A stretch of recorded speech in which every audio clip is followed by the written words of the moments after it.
Hello everyone, I am Julian Morris with the Channel 5 News. In the headlines, $1 million contract to a Spanish company to design climate-resilient roads for the East Coast.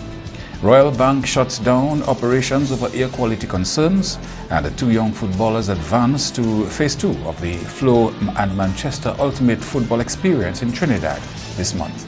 The details of the news coming up. Rudolph Thomas Enterprise in Portsmouth, your suppliers of building materials and hardware products. Over 20 years experience in the business. Rudolph Thomas has lumber and plywood, galvanized and fenced pipe. Check out Rudolph Thomas for ceramic and vinyl floor and wall tiles, nails, nuts and bolts, paint and painting supplies. And check out their line of electrical and hand tools. Go now to Rudolph Thomas on 1240 Bay Street in Portsmouth. Les moun qui ni TB estene et ben tout se, moun qui en bonne santé oli wen ka respire se vermine la. Moun qui pa ni bon tempérament kon sa ki ni maladie HIV, alcool, ka fumer, ti mamay e grand moun bien sensible pour ces maladies ça là. Moun qui ka tousse ni pou prendre précaution le yo en parmi moun en place publique, couvert bouche ou le ka estene et tousse. Visitez docteur et ben place santé. Fini tout traitement yo ba ou sa joine guérison et puis maladie TB. En responsabilité ou aider du bout si men maladie TB et HIV, protéger corps et les autres.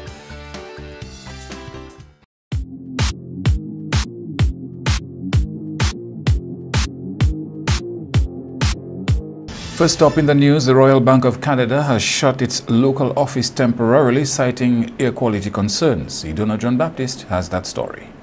No word on what led to the situation. The Environmental Health Department has informed Channel 5 News that it was not involved in investigations or interventions in the matter. The bank's office has been closed as of Monday.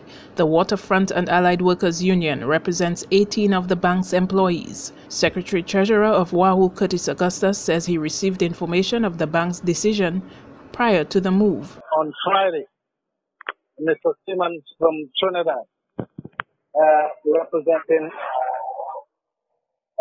Royal Bank, did in fact call me and wanted to put me in a position to be aware of development and that they would be monitoring the situation over the weekend that just passed. What have happened is that the air quality seems to have been terrible and have got worse. So as a result of that, and because of the concern for safety and health as provided for in the collective agreement, they made a decision to shut the bank temporarily.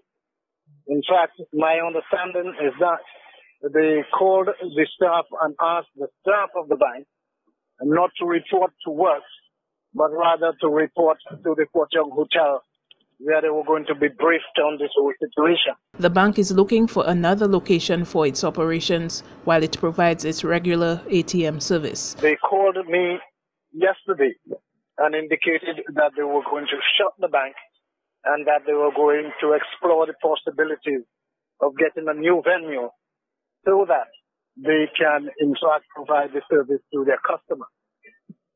Information is that there are certain services that are available through the automatic teller machines, and that can be used in the interim, pending them securing this new position or this new place where they can in fact provide the service to the customers. The majority of the bank's employees are currently not on the job. Except those that would have to service the automatic teller machines, that those staff, the other staff members, would be home pending the new location that they are exploring.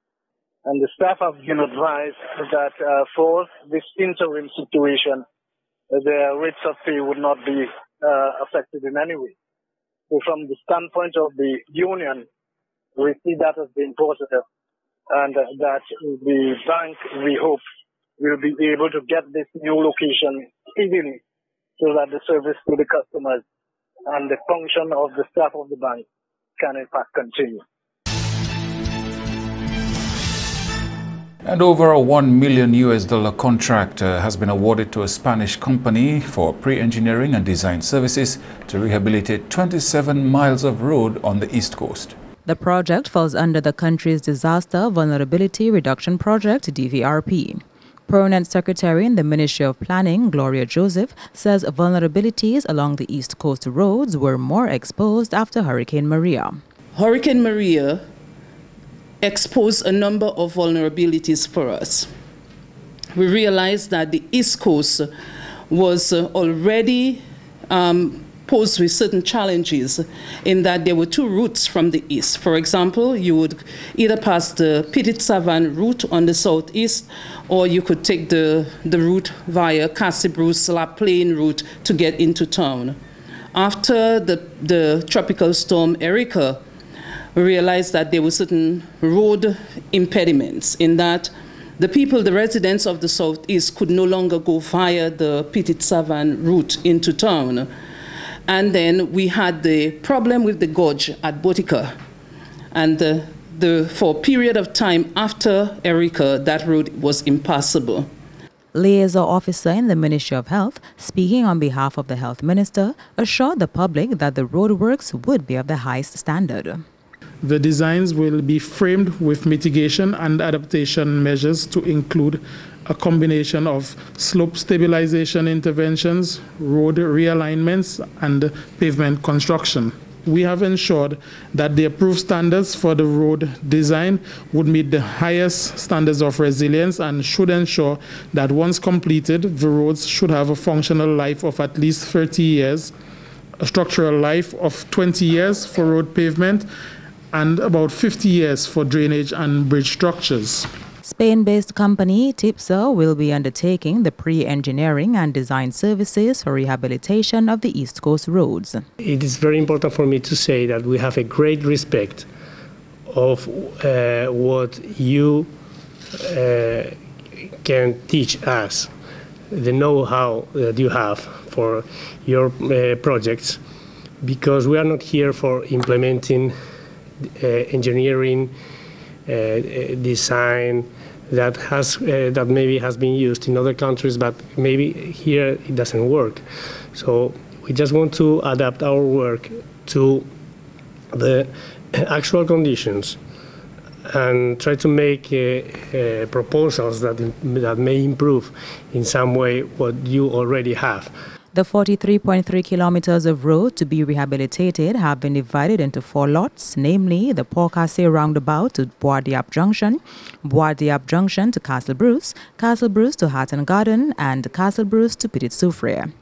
Andrea Louis, Channel 5 News. And with the 2018 hurricane season fast approaching, Prime Minister Skerrit has doubled down on government's commitment to making sure that steps are taken to mitigate against natural disasters. But the Prime Minister says he also wants to ensure that if Dominica were to be impacted by a hurricane or other natural disaster, it would be able to recover in the shortest possible time.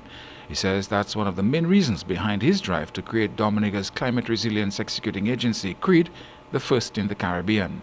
As long as there are Dominicans who remain at risk from a climate disaster, our task is unfinished and progress must be faster. Good execution and prompt execution is as important as wise strategy. We need a climate war room, an unforgiving focus, a relentless sense of urgency.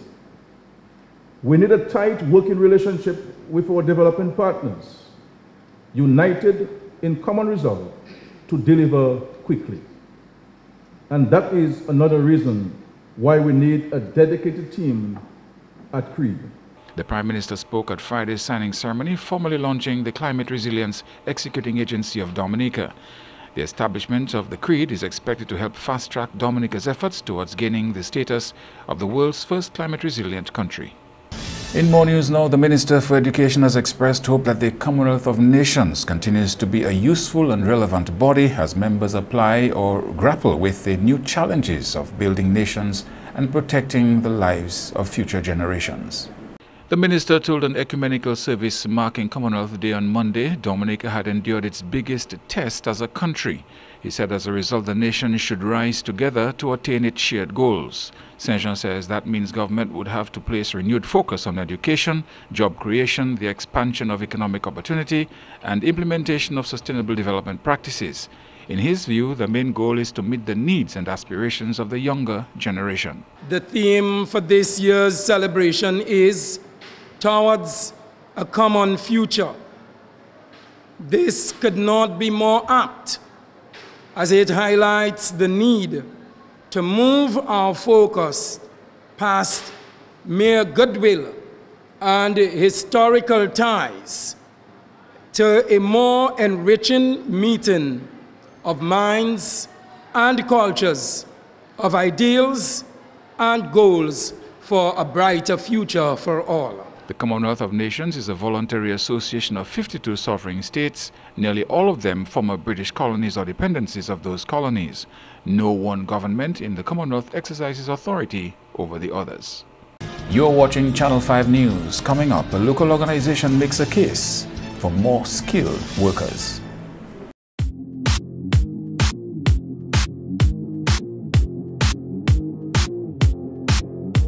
M&J Covering is the producer of designed galvanized and galvalume in Dominica. They design to your specifications, color and length, 4 styles of galvanized and galvalume pre-painted roofing sheets as requested, and supply all your galvalume accessories. M&J Covering helps you control spending and reduce waste. At M&J Covering, they are also equipped to build your roof to precise standards anywhere on island. So come to M&J Covering at 1 Mile in Portsmouth or call 445-5001, 275-5003 today. Thank you for staying with us. The Dominica State College, Princess Margaret Hospital and some health centers are earmarked for a major facelift through a humanitarian roofing project. The government of China is funding $3 million worth of roofing materials for these buildings and over 600 vulnerable households.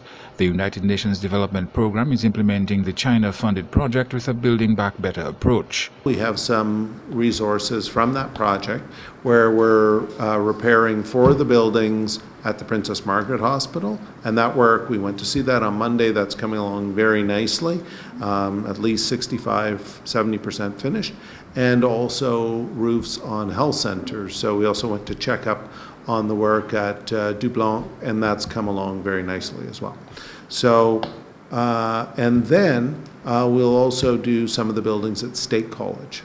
Help with the roofing at State College, and that's work that will probably start at the beginning of April.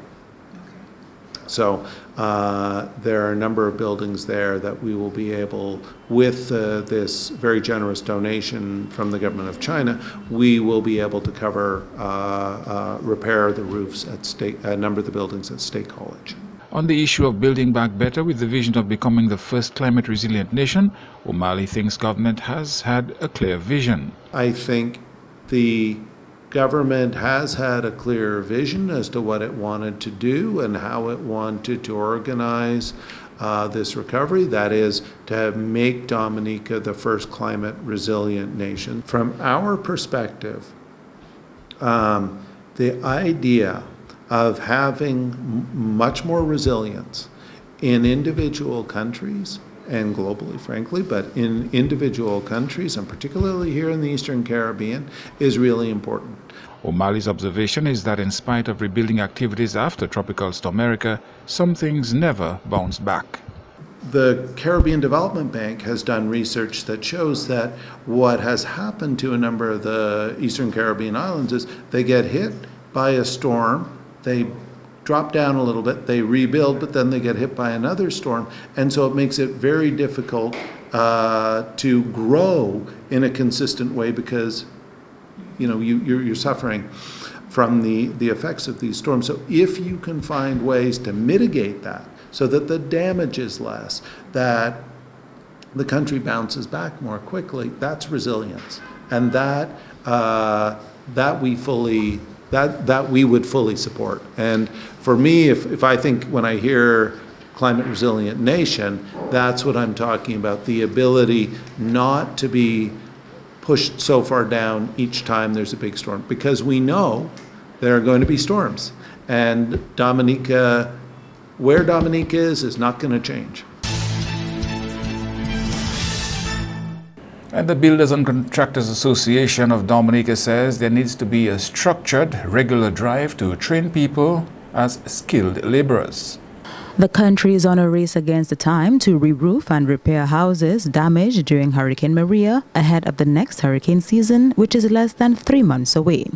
Though it has been 6 months after the storm, some may see the progress as slow. However, this is due to a number of factors, one of which is the limited number of trained individuals. President of the Builders and Contractors Association says that there had been a drive to train people in this skill set some years ago, but that did not work out as planned.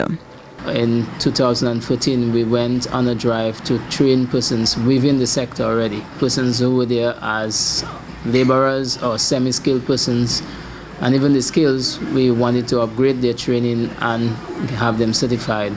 From a targeted group of about 500 persons to start, we only were able to certify about 45. And it didn't go as well as we wanted because the government wanted to go its way, and that will prove not to be the best way since we only achieve about 10% of what we really wanted to achieve. Leblanc pointed out another problem that affects the pool of skilled individuals is job opportunities overseas. One of the problems that we have is that as we train, persons keep migrating because the wage rate in Dominica is probably the lowest, if not at least one of the lowest in the OECS and the rest of the Caribbean. So people keep moving to the other islands. And what has aggravated the situation is that we have had Hurricane Irma, its effects on places like Tortola, St. Martin, the rest of the Virgin Islands, and there was a hurricane, I can't remember its name, after Hurricane Maria, affecting St. Croix as well. So we have had, and Puerto Rico, of course. So there's really a skill drain from Dominica because of that as well. Leblanc also commended the country's TVET and CVQ programs, but says outside of these school programs, training needs to continue on a regular basis in this field. Andrea Louis, Channel 5 News. In more news now, the managing director of NBD says over the last 40 years, the bank has been successful by remaining true to its customers and enhancing value by expanding product and service offerings. Addressing the bank's 40th anniversary launch on Monday, Ellingworth Edwards said the NBD's contribution to economic development was significant. He says Hurricane Maria transformed the institution's outlook to that of an essential service, enhancing the way the bank responds to the customer's needs. Now that we have successfully navigated through the past 40 years, we look forward to the future with great optimism. Our new focus, customer first, will allow us to remain relevant and responsive to the ever-changing needs and demands of our diverse customer base. Edwards says the driving force which continues to be at the heart of all the institution's initiatives and strategies is to make financial services more accessible to the average citizen. And the United Kingdom is among Dominica's leading partners in its quest to become the first climate-resilient nation in the world. The UK has demonstrated its willingness to back Dominica's vision by pledging over £65 million to Dominica over the next few years. $25 million will be directed towards building a climate-resilient water system. Another $25 million will be spent on the renovation of the Loubier to Bagatelle Road. The UK's representative told Friday's signing ceremony, with the frequency and intensity of hurricanes only likely to increase, Dominica has recognized it must build back better. She also endorsed government's efforts to develop infrastructure and other support systems that have a much stronger chance of surviving future storms and disasters. When we talk to our colleagues in London and try to explain the hurricane threat in the Caribbean, we often use Dominica's recent history as an example. As well as the human tragedy, these events cause major development challenges. In 2015, Tropical Storm Erica caused damage equivalent to around 90% of Dominica's annual GDP. And only 2 years later, with Hurricane Maria, we have seen that figure rise to over 200%. No country, large or small, can be expected to endure these kinds of economic losses. Wainwright says while the devastation from Hurricane Maria is still apparent, she's aware that progress has been made, and that progress, as she put it, is testimony to the resilience of the people of Dominica. That's news. Kenny Williams is next with your sports highlights.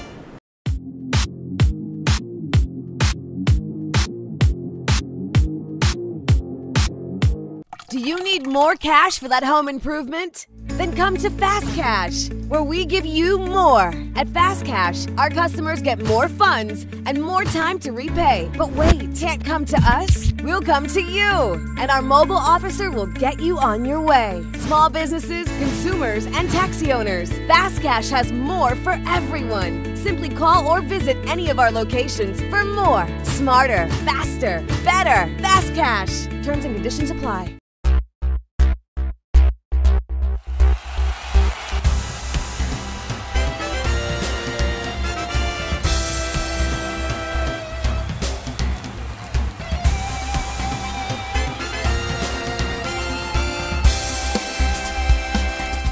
First up, West Indies captain Jason Holder says their momentum in the ICC World Cup qualifiers is a confidence booster heading into the Super Sixes on Thursday.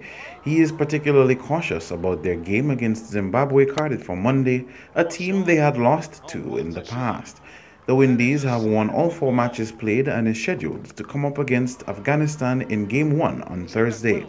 As of their last game, West Indies topped all zones with 8 points.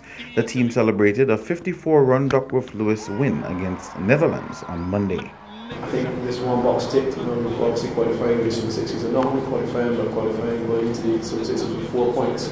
I think that was crucial, coming out to the group stages. I think every point is crucial in this tournament and every game is very, very important, as you can see. So yeah, we've got Zimbabwe first in Super Sixes, and we've got to play that game to win that game and start Super Sixes as well.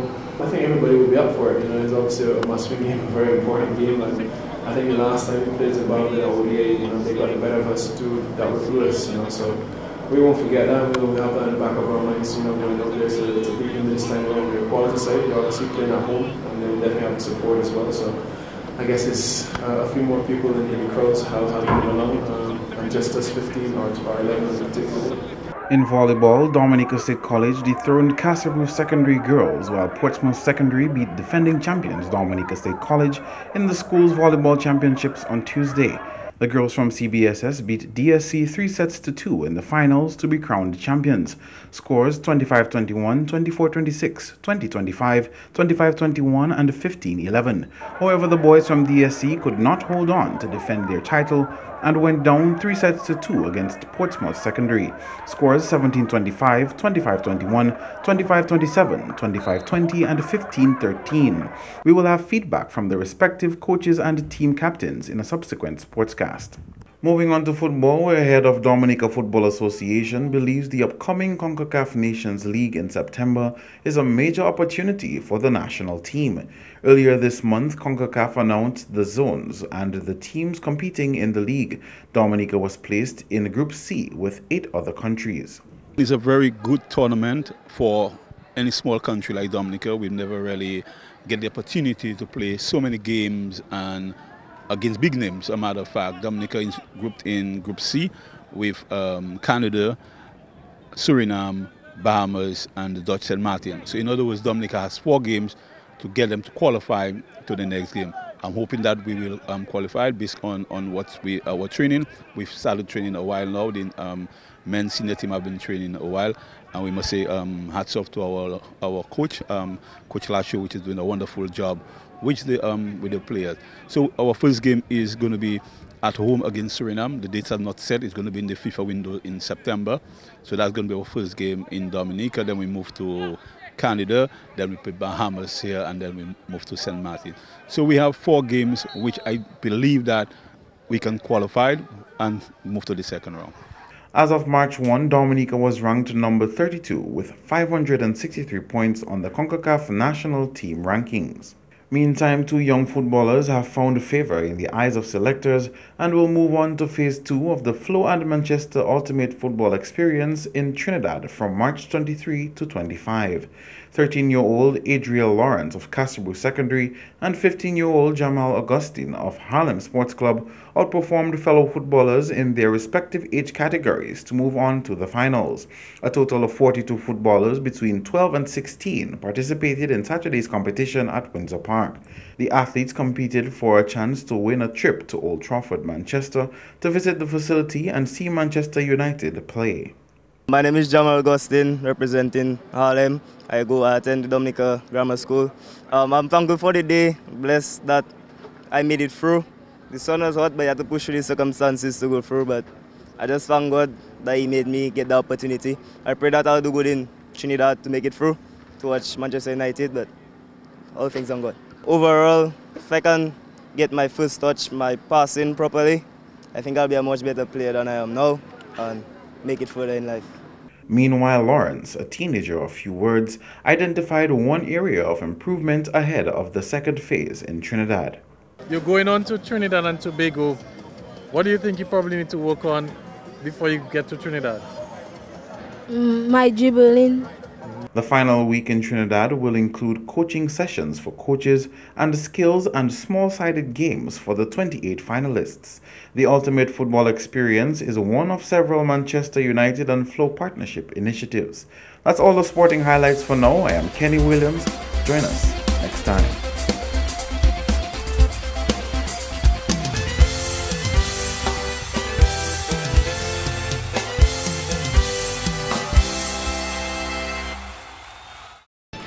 And to end the news, the headlines again: $1 million contract to a Spanish company to design climate-resilient roads for the East Coast.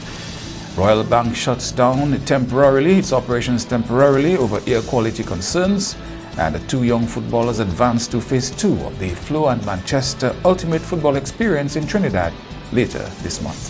Feel free to contact us at news@mapping2k4.com. You can access our past newscasts on our YouTube channel.